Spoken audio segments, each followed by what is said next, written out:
This is WMNF Tampa 88.5 FM, Community Conscious Radio. Tampa Bay, get ready. The Grammy-nominated powerhouse, Southern Avenue, is back. Don't miss this award-winning band live at Skipper's Smokehouse. They blend Memphis soul, modern blues, gospel, and funk into a sound that's completely their own. Fresh off their deeply personal new album, Family, Southern Avenue delivers raw emotional power.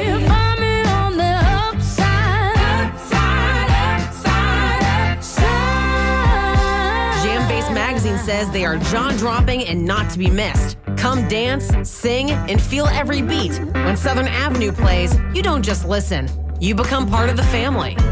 There's so much love to go around. So much love around.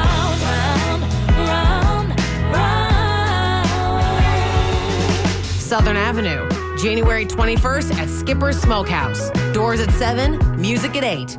Tickets and info at WMNF.org.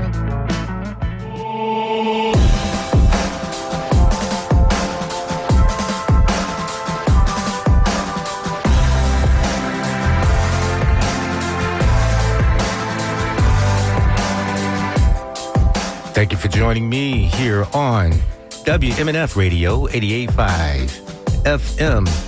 This is the public affairs program called Community Speaks. And I'm your host, Patro Mobili. You know, this is possibly the winter solstice, possibly the shortest day and the longest night of the year. But December is also observed as Universal Human Rights Month. The cruelty that has become associated with the MAGA government was on full display at the turning point confab of the cruel. The organization is seen as the foot soldiers of the current strain of fascism. They demonstrated just how divided they are in their attempts to find a successor to 47. Vice President J.D. Vance gave his speech in which he refused to condemn the bigotry in his party and among the hateful, racist influencers serving the movement. And there was a great conversation with Nadine Smith, CEO of Equality Florida, who stand up for the human rights of the LGBTQ community, as well as all those who come under political attack.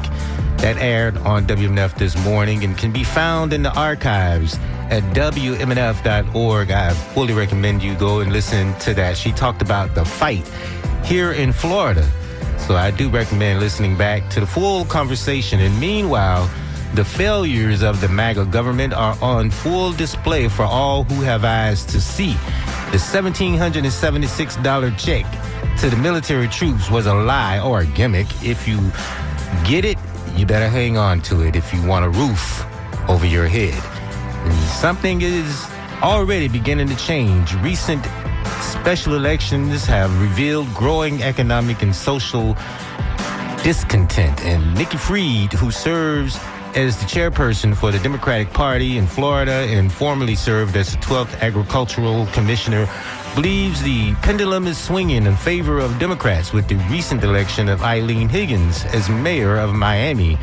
But Fried also condemns the proposed legislation introduced last week by Florida Chief Financial Officer Blaise Ingoglia, aimed at increasing local government spending transparency, specifically a provision that would allow removal of local officials found to have committed financial abuse.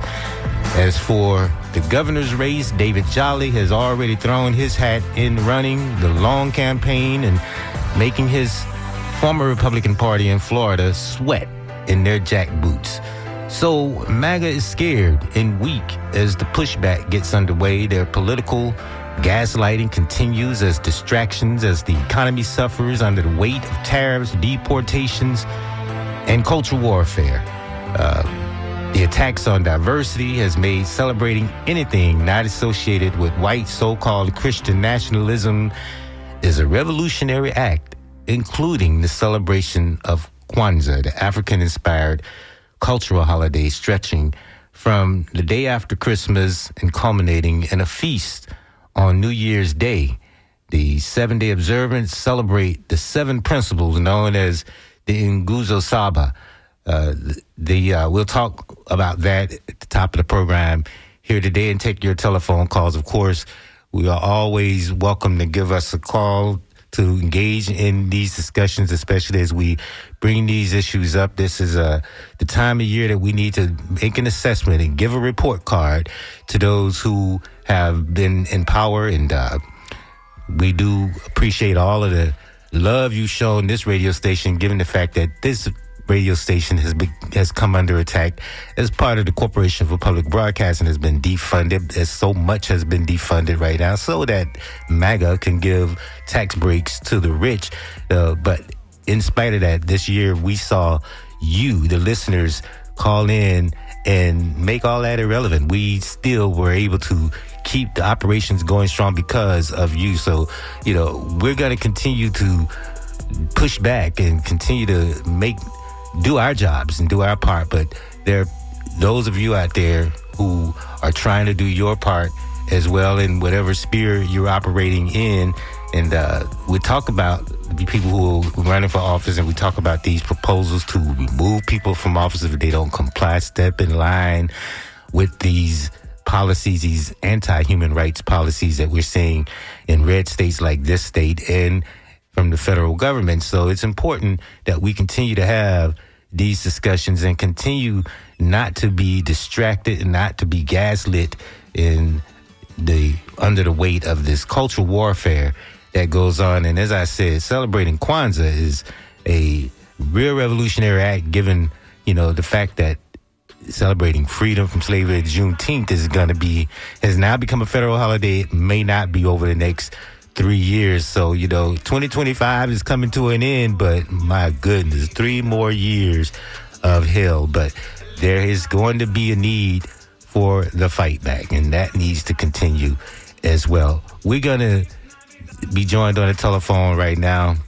by people. There are going to be some Kwanzaa celebrations that will be taking place over the week. We'll start there because I think talking about that and these principles, especially in this political time, you may also want to engage in this conversation as well. You can write me, DJ at WMNF.org, DJ at WMNF.org.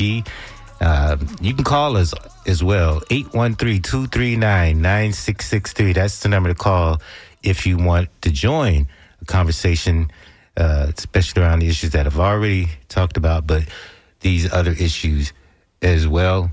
And especially given what is happening in the culture wars in this country right now, is all part of a distraction in a very critical time. So we're joined on until there's going to be some celebrations on both sides of the bay starting on December the 26th as people begin to celebrate Kwanzaa.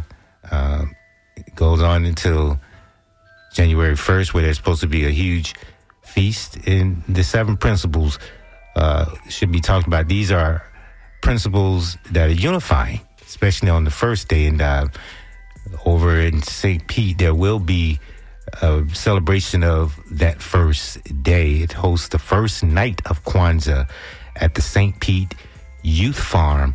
And that's going to start, of course, since this is the first day, it's going to be on December the 26th, the first night of Kwanzaa.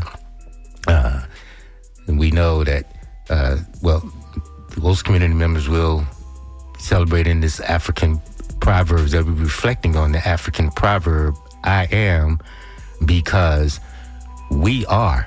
And I definitely like that sentiment. So we're joined on the telephone by Dr. Kenneth Hawkins, who's also a project coordinator for a Kwanzaa celebration here on this side of the bay. Thank you for joining me, Dr. Hawkins, here on Community Speaks. Thank you for having me, Mobili. I appreciate you having me on the show, and it's a blessing that I have this opportunity to speak to your audience about what we're doing on the 27th. But before I start there, let me just tell you, you had a lot of dire situations, and now I'm going to talk about, yay, Kwanzaa! That's fine. I mean, what you're talking about is so important, and I agree with you. I couldn't agree with you more. But I was thinking about the contrast. You discussed how what we're doing is revolutionary, and I didn't really even think about that. And it is. Yes. Unfortunately, it is. But I only think about Africanness and community when I think about Kwanzaa. But unfortunately, in this time that we're looking at, it is a revolutionary statement, the fact that we're doing this in the first place. So, celebrating Africanness is not being anti-white. It's just Right. celebrating our culture. We're celebrating who we are, and remembering who we are. So that's what Kwanzaa is about. It's a celebration of people of Africa and the descendants, and of the larger community too. So whoever wants to join us, whoever you are, you can come celebrate Blackness and what it means to live as a Black American in this country and as a Black descendant from Africa. So we celebrate that on the 27th of December at St. Luke's AME Church at the 2709 North 25th Street, starting at 4, and then we end at 6 p.m. I am Dr. Kenneth Hawkins. Please call me Kenneth. I teach at Hillsborough College, formerly Hillsborough Community College. I teach African American literature and composition. I've been a teacher for 20 years, and I love it. In this space, though, sponsoring Kwanzaa, I am the project coordinator for the Association for the Study of African American Life and History, an organization that was founded by Carter G. Woodson. So it's an incredible institution that studies the life of who we are and our history. It breathes life into, what we were about and what we are today. And I think that is crucial, especially as we're celebrating Kwanzaa. And I think, as you said again, anything, this is revolutionary. We have to remember who we are and that we are a resistant people. Right. And that, yes, times may not be great, but we have the notion and the history of resistance. And Kwanzaa is all about remembering who we are. But yeah, it's on the 27th. It's open to the public, so everyone is invited. It's at St. Luke's AME Church. It's sponsored by Asala, as I told you before. I'm also a member of the 100 Black Men of Tampa Bay, so many of our members will be joining us there. But we are just taking this opportunity to remember who we are. On this day, it's a Saturday.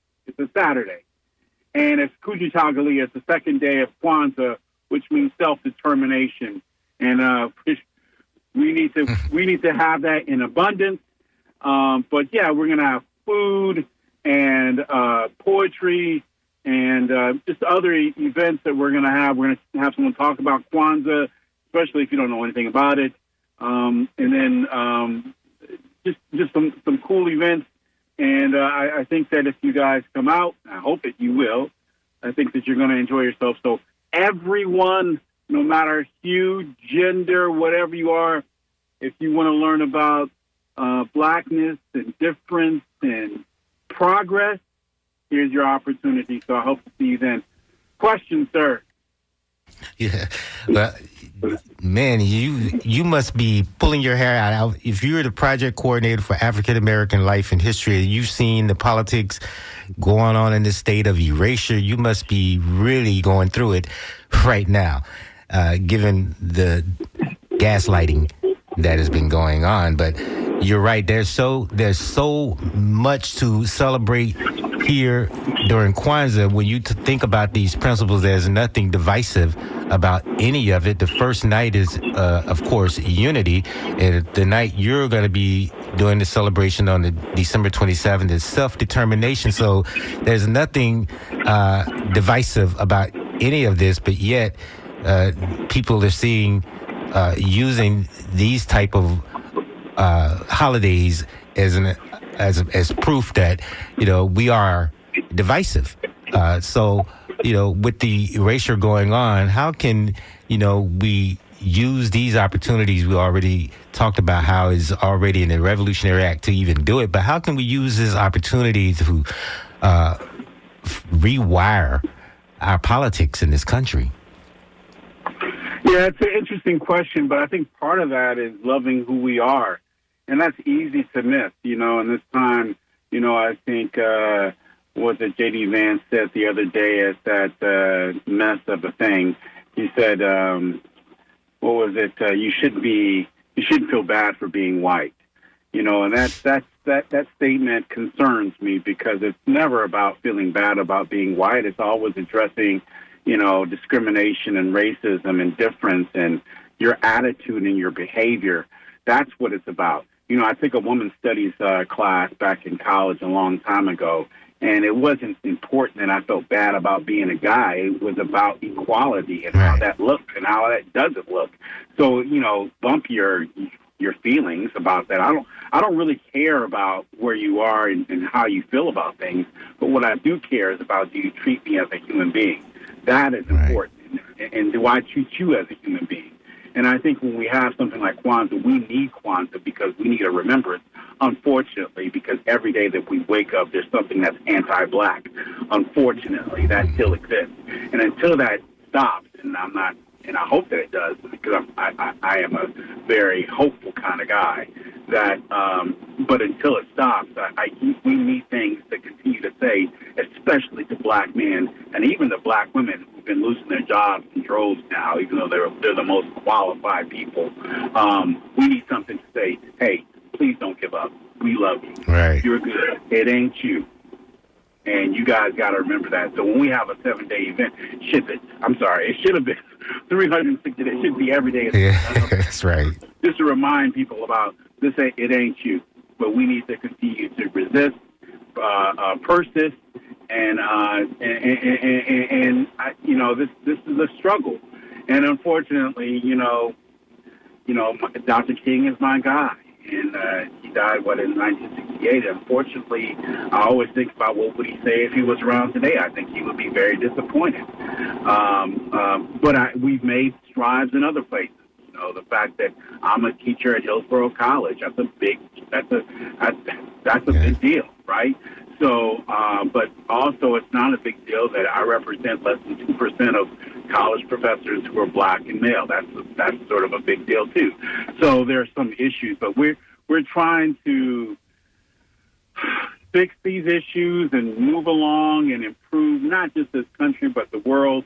But part of that is just taking some time out and say, hey, fight, resist, do what you can for your family and for your community.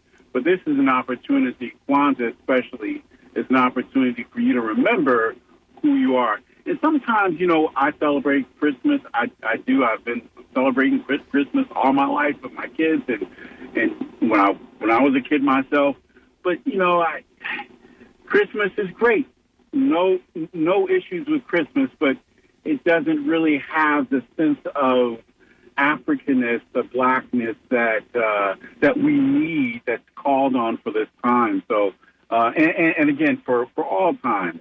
So even if you don't celebrate Kwanzaa, I think you might even see this as an opportunity to pause and think about who we are as a community. And so Kwanzaa is sort of that structure that gives you that time to pause and think about who we are as a community. So when you talk about this thing about you shouldn't feel bad about being white, we're not talking about that. Talking pro-black never means anti-white. I'm not sure where that came from. He's reaching for grievance, white grievance. Yeah, it's nonsense. And this is an opportunity for us to remember who we are. And I said from the beginning, if you want to join us, no matter who you are, please, because we would love for everybody to join in the celebration of what it means to be black in this country and black in this world. Because it's not just about black, it's also about difference. So, and Kwanzaa celebrates all of that. Self-determination. Kuji Chagalia on that Saturday says, despite what's going around you, you have to persist. So that's what we'll be talking about on Saturday. and I hope that you guys can join us again. I know I keep bringing it up, but it's at St. Luke's AME Church on Saturday between 4 and 6. All you have to do is bring yourself. That's it. He said, sit back and relax. North 25th Street, where?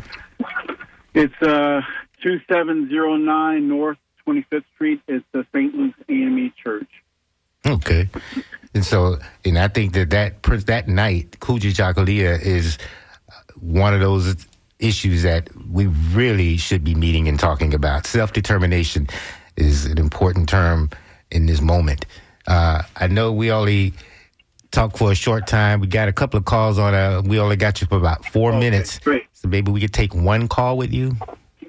Sure. All right, great. We're talking to Kenneth. This is Dr. Kenneth Hawkins. He's got a lot of hats on, but right now we're talking about the Kwanzaa celebration on the night of December the 27th, and that's the night that the discussion is going to center around the principle of self-determination. Rob and Mango, thank you for calling. No, Ron, thank you for calling. Yeah, of course. You know, hey, I just was sitting here thinking, but since it's on a particular subject, we'll go there. But I understand the ramifications of what he's going through right now, because one time I worked on a park here in Hillsborough County, and I taught the kids about colorism. That was something they made up, basically, like, they say there's a black kid. I said, show me the black kid. I said, he's brown. I said, who told you the colors?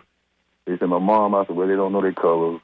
Make a long story short, one day I had a kid. He was beating up on kids, Caucasian kid, and I asked him to stop, and he wouldn't stop, so I had to put him on the wall where was the punishment. And he stayed there all day, which is not what's supposed to happen. But he plays with his friends, so I didn't bother him because I had like 50 more little kids. So his mom came, and they left. And my supervisor walked up. This is in my records. They put this in my records. My supervisor walked up to me and told me she had to talk to me and said that the mom said that I had beat the child bloody on the park. This true story. Wow. So that's just for trying to correct something that they want to happen. They want it to be like it is. The little kid told me that same day, you don't tell me, I don't listen, my mom said I don't have to listen to you. And all that was based on my race. And I just wanted to share that little anecdotal story because it's true. And they called me in the office for that, and they did it once. And I told them if they do it again, I was going to sue them for defamation and all of that. And they didn't, but the lady tried me again. But they might even have that in my record falsely. See, that's what I'm saying. They'll do that. Mm-hmm. And it's really intolerable because, like, I was an excellent employee. I never missed a day. When I started all that, they told me, but they never gave me anything for that. So we go beyond the call of duty because we are the subject. We are the study. And this constant threat to your livelihood has all these ramifications. Based on that, based on our DNA that we was the beginners, not just based on Kwanzaa, on even religion, we was the beginners. They took the religion from Africa. And I heard a dude teaching on another professor saying that they went peripheral and stole pieces and parts of stories they had made and created. And they used that, and they said they used it on us by saying, oh, you was part of the story using that. Solomon used in there like this. So y'all be proud of that. But y'all are bound to us by religion, and that's what they changed in it. And that's how they distorted it, and that's still what they're doing to distort our perspective and our perception of things and the reality that we live in. And saying that, I'd like to leave this with the professor. I know you can't say this, but could you teach the kids that St. Nicholas and his Christmas was based on a dude was the fifth pope, name was Nicholas, and he dressed up in red and white and put a big old pointy thing on his head, and he had a white beard and all that. And so that's where the Christmas got ushered in on us, and people don't even know that. That's where this St. Nicholas comes from. And you know what I'm saying? And I had to tell my grandkids because they come tell me, we can't see Santa Claus. He going to be coming. You can't see him here invisible. He come down the street. I said, I didn't say that because ain't no Caucasian man coming down no tree and bringing you nothing. I said, your dad is Santa Claus. Your granddad is Santa Claus. And they just look crazy, man, because they really believe that stuff. We really believed it. And it's the same for religion. And it's the same for we can get along with y'all. They don't want it. And if they want it, they need to prove that and stop taking us backwards repeatedly, destroying cities, destroying our works with our hands, taking away our history, taking away the positive things we did for this country, this world. All right. Trying to deny us that. Just deny us that. If you ain't going to do nothing else, don't try to take that from us. Well, That's all I have to say. Let's see what Kenneth had to say about that. Thank you for the time, sir. Yeah, I appreciate that. And the brother's right about the history of Christmas, but I would push back a little bit and say I'm not really worried. I think that celebrations and holidays are all about how you treat them. I know that Christmas can be very materialistic. I got that. And one of the things that Kwanzaa attempts to not do is to be about materialism. Although we get gifts every day during Kwanzaa, but the idea is not about gift purchasing or gift giving. It's really about the exchanging of ideas and sharing of family. But again, with my family, Christmas is much like that too. So Kwanzaa is an extension of Christmas in some ways, but with a focus on blackness. And so I don't want to, I'm careful to cast anything negative about any celebration. And I'm not just so you know, I'm not being politically correct, but I am trying to be respectful of everyone and where they are. So I think Christmas has some value. I really do believe that it does. But everything has its place. And so while Christmas has its place, I think that so does Kwanzaa. And so I think that we just don't talk about what it means to be black in this country or what it means to be even different. It's always, and it's becoming more of a secret, and I think it shouldn't be. I think that we should celebrate Kwanzaa in the same spirit that we celebrate any other holiday. It's about celebration of humanity with a focus on Africanness. And so that's what we're trying to do. And I appreciate that, brother. I don't want to, appreciate that, brother, fully. I'm just saying that, it depends on how you see Christmas and how you see any holiday. Is it about capitalism or is it about something else? When I grew up, I grew up impoverished, severely impoverished. But Christmas wasn't a bad time for me. I just remember being with my mom. My dad they were divorced, and so it was just me and her, and we grew up in this, I was in this apartment, and it was rough. I didn't have what the other kids had, but I just remember when I'm looking back about the time that I was with my mom, and that was great. So it just depends on how you see it, and, I think, again, just moving to Kwanzaa, it's just a different thing, and the focus is different, but I think that they all have something to give. I have time for maybe one or two more questions if you have some other callers, or if you need me to go, that's fine too. I just really appreciate this opportunity that you gave me to talk about our event on December 27th. Well, I'm glad you can stay a couple of more minutes. I just wanted to add on to that is that when we talk about Christmas, in the black Santa Claus is always an interesting little aside for me.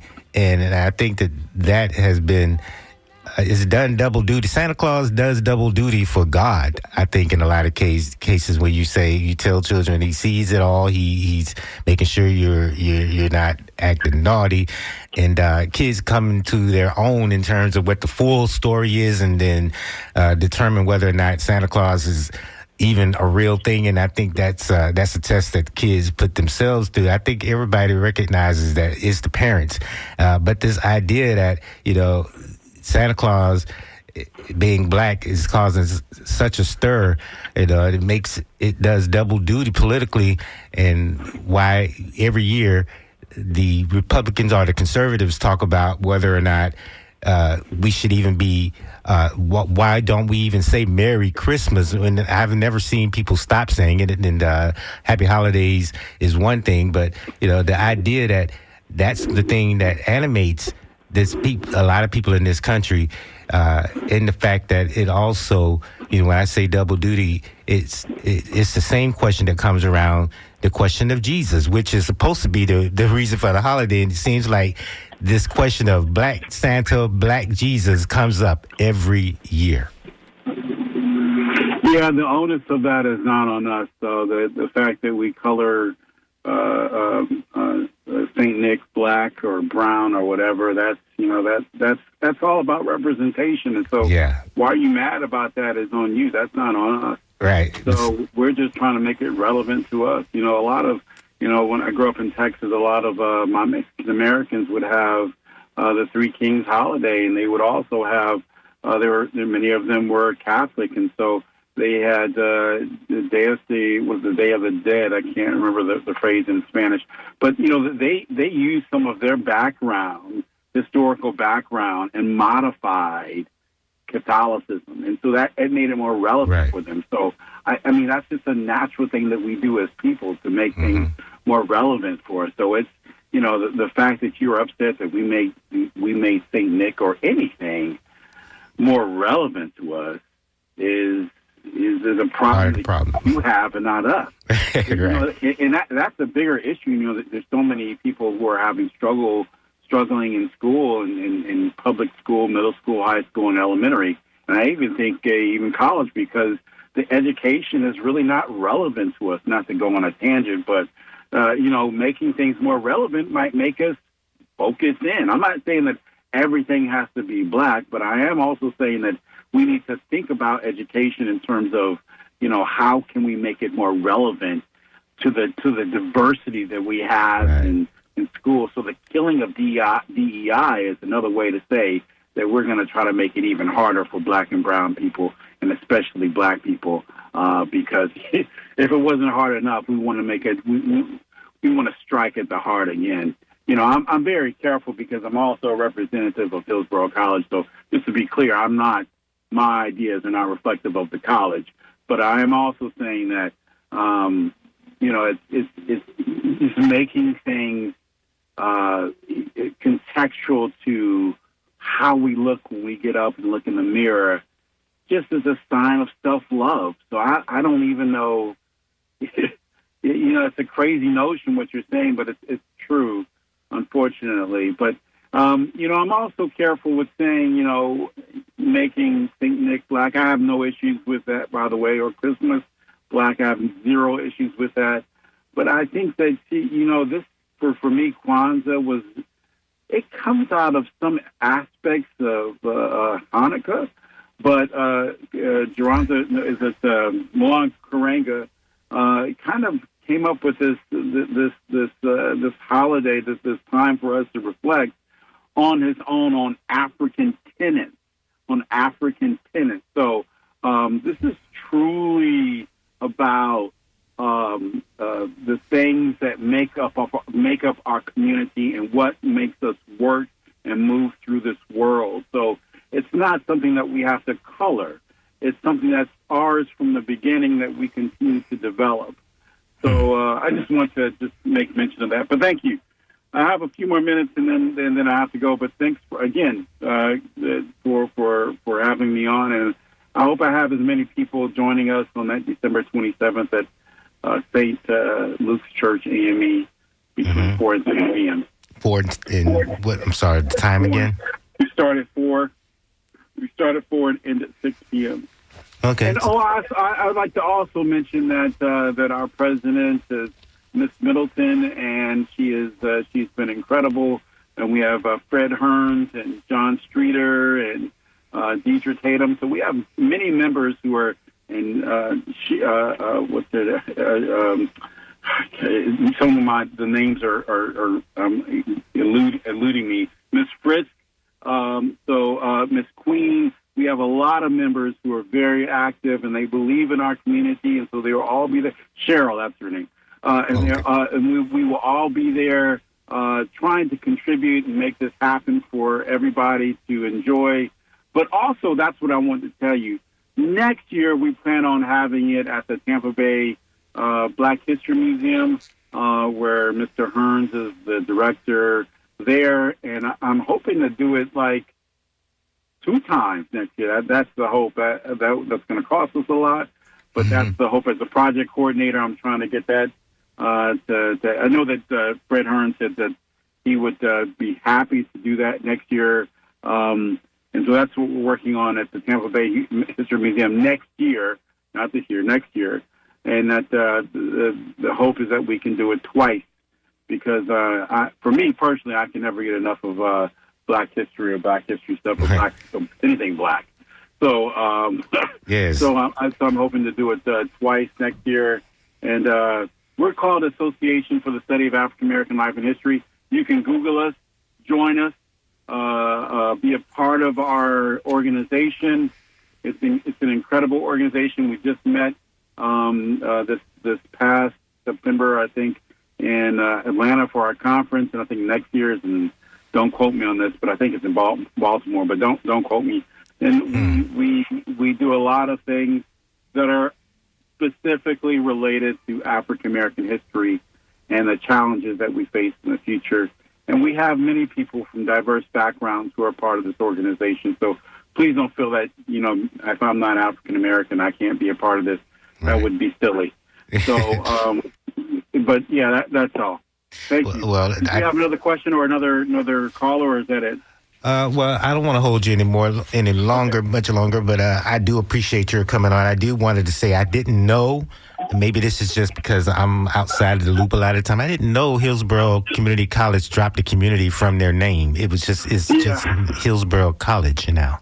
It happened, I think, like in the summer, and then they're changing everything. So if you go on the website, you might see Hillsborough Community College, but it's a good chance you see Hillsborough College. It's just, and I think that's the governor and the state changing all schools to that had community in them to just a college or a state. They can change their names however they want to, but I think again, don't quote me on this, but I'm pretty sure that all state institutions that are publicly funded are dropping the community from their name as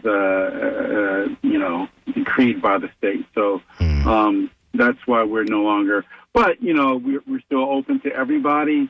We do have a 4-year program. If you're a nurse, you can get your nursing your BSA. Is that right? Bachelor's of Science and BSN from Hillsborough College. I think that's the only nurse. Again, please don't. I'm just a professor, but I think that's the only 4-year bachelor's degree that you can get right now. But I'm hoping that they will increase that. Our president, Dr. Atwater, is incredible. He's been there for over 10 years, and he's been doing a good job at moving our institution into, the next phase. Despite the governor, despite the political waters, he's been able to find a way for public funding for our school, which is hard because community colleges always are not getting the best funding from the state. But Dr. Atwater and his administration has been very active in making sure that we continue to thrive and make it through the next decade or so, or even past that, the next millennium for our students. But yeah, we're not we're Hillsborough College now, so it's kind of funny because I'm used to saying HCC and now it's just HC. So, but I just might say Hillsborough College because it sounds better than HC. But it is Hillsborough College. They've had to change the T-shirts, but it's still open to everybody. So I would ask you guys if you're interested in coming to HCC, or I'm sorry, that is, but that's all. That's the colloquial name. We'll keep it. That's right. Please come. I've been there for a while. My name is Dr. Kenneth Hawkins. Would love for you guys to take my African American Lit class. Students love that course. They Wow. love the course. You know, and see, there's so much more I want to talk to you about. I mean, African American literature, you've got to be hearing some pushback from the state on what you can and cannot say in the classroom. Yeah, I don't know how long it's going to be around. It's getting tough. It is getting tough.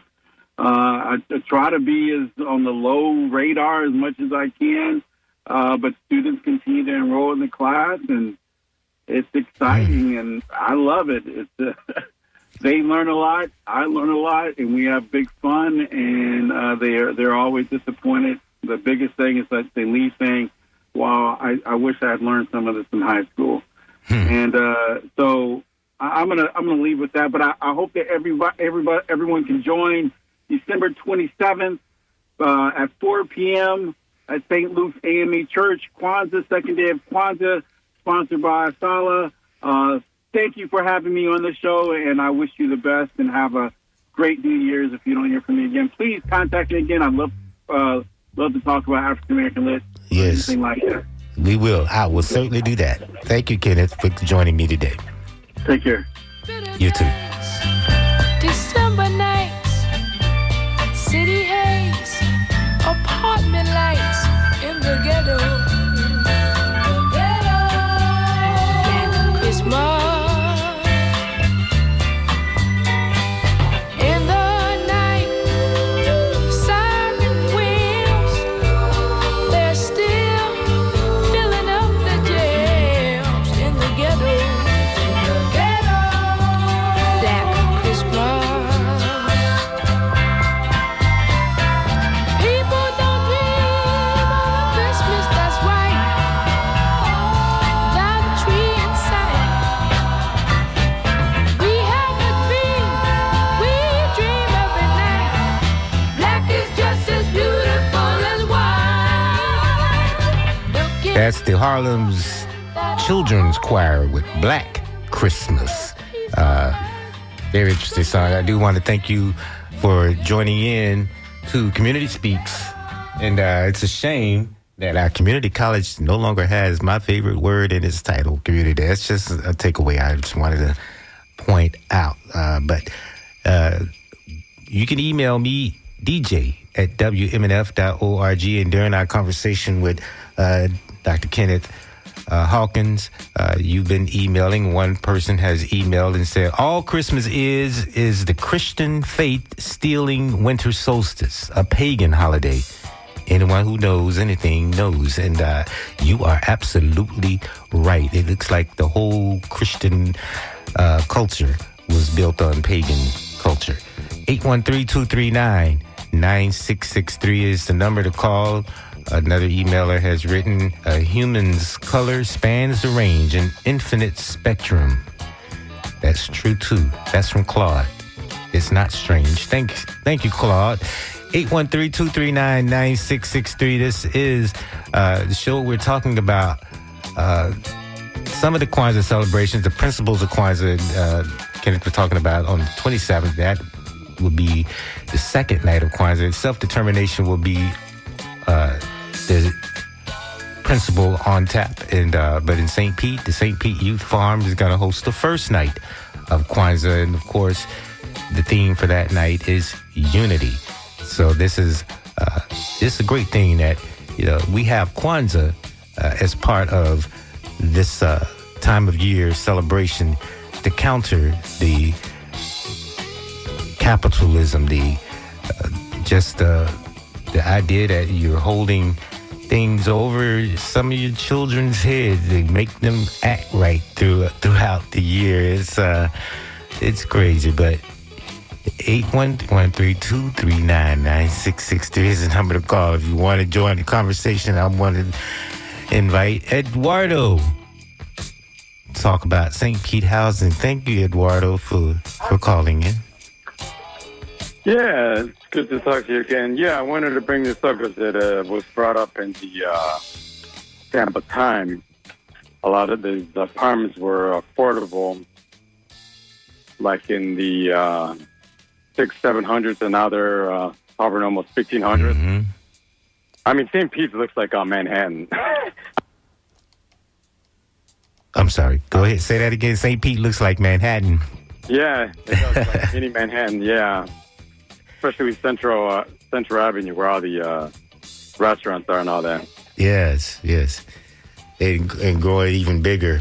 But the issues of affordability is something that some of those in power certainly want to talk about, but it's been the issue for everyday ordinary folks. And that was a time when it seems like recently they were trying to make everyone believe that the cost of rentals were coming down. Yeah. I don't see Urban that. Core, I don't know if you ever heard of them. They own like 30 properties below market rate. So they're going to fix them up and, A and B, what is that term that the people come in and from vacation and I forgot that. Airbnb, there we go. Airbnb, yeah. Yeah. Which is a problem for those who permanently live in the neighborhood. Could be a problem. And that's just overt profits. And I don't know if it's even, if you're being surveilled in a lot of these Airbnb properties, be careful about that. Oh, yeah. Yeah. Okay, that was going to be my comment. Hey, have a good week. Happy holidays. Everybody have fun with the family and friends. Yeah. And reach out to somebody who's alone, Yes, I hear that. Yeah. Thank you for that. Thank you very much. Thank you, Eduardo. And you can call me 813-239-9663, 813-239-9663. This is public affairs program called Community Speaks. I know you have some ideas about what we do during this holiday season, and there's so much that people celebrate and go on. And one of the things that people want to do is to get rid of all of the capitalism, focus on buying things during this time of year and all holidays. And I think that's part of what, is a lot of the problem. But Kwanzaa was intentionally set out to be non-religious and non-focused on buying things, but making things. And talking about these 7 principles that in this political time we need to talk about. And there's an attempt to engage in erasure at this moment in time. And we are seeing the pushback politically there. There were elections recently down in Miami where the mayor of Miami is a Democrat now and leads the Democratic leader of the state, Nikki Fried, to believe that the pendulum is swinging. But we'd like to know if it's swinging not only politically, but economically and culturally in this country. And can we set can we set things straight again? Certainly we can. History has shown that determined people can do the right thing and forces government to heal. The government, after all, is supposed to represent you. It's picked by you, but we increasingly are seeing at least one side, the Republican Party, redistricting in a way that seeks for the politicians to pick their voters as opposed to the other way around. So they draw districts that they already know what the election outcome will be. It's a predetermined thing. Once the district is drawn, the governor of the state has been engaging in this process recently and in violation of the rules. It's supposed to only redistrict every 10 years. We're in the middle of that 10-year period right now. So halfway through the game, the referee is allowed to change the rules. That's not fair. And so we don't put a stop to what we're seeing is happening to what you think is your freedoms and your democracy. Now is the time to start that pushback and recognize, open our eyes and recognize that that's what's going on.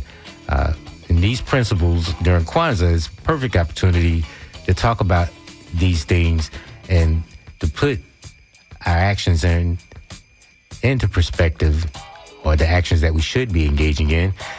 We know that the third night of Kwanzaa is Ujima, collective work and responsibility. That's one of the best principles to remember during during the week of Kwanzaa.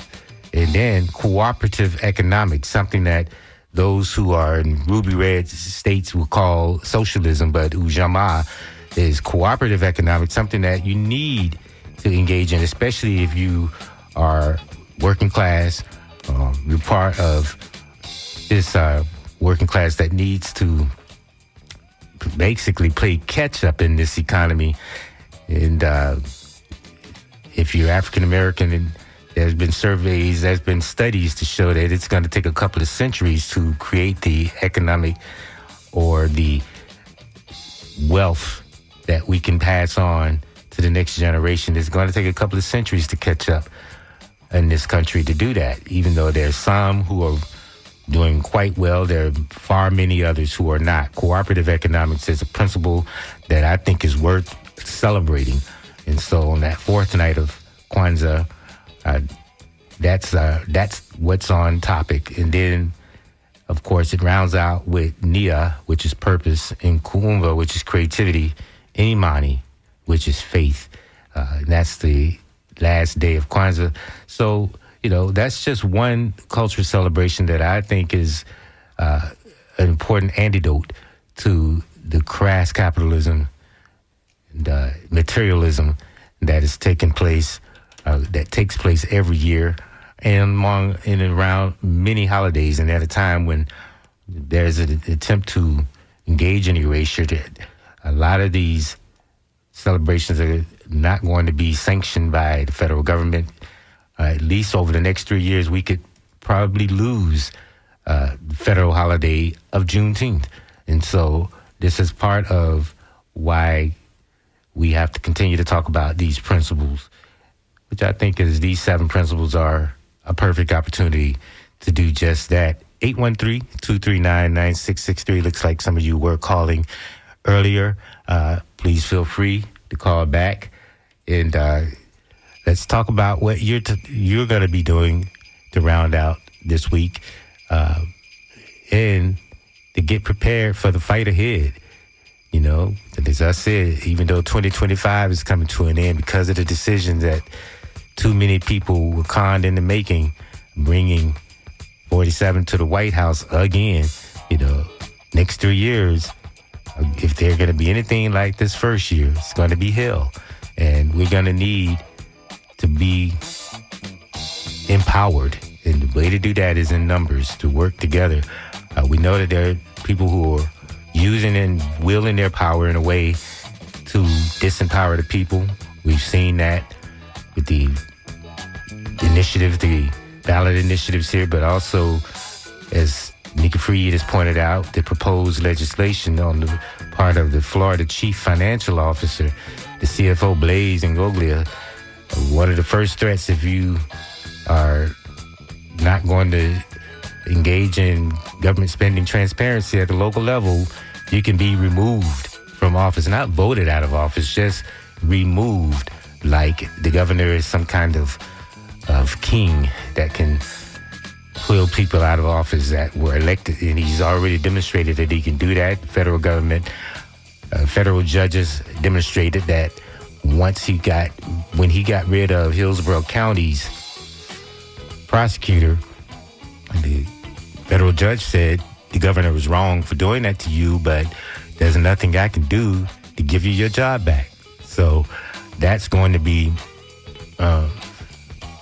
tested if this governor, over the next 2 years, as this governor continues to try to push his power to see just what he can and cannot get away with. Meanwhile, we're going to see another governor's race during this time. I think it's in 2 years, but David Jolly is already throwing his hat into the field, and that's already causing his former party, Republicans, to sweat. So we're going to continue to cover and talk about these issues, but the question really is, what are we doing to push back? 813-239-9663. Let's go see what Margaret has to add to this conversation. Thank you for calling, Margaret. You wanted to talk about Kwanzaa.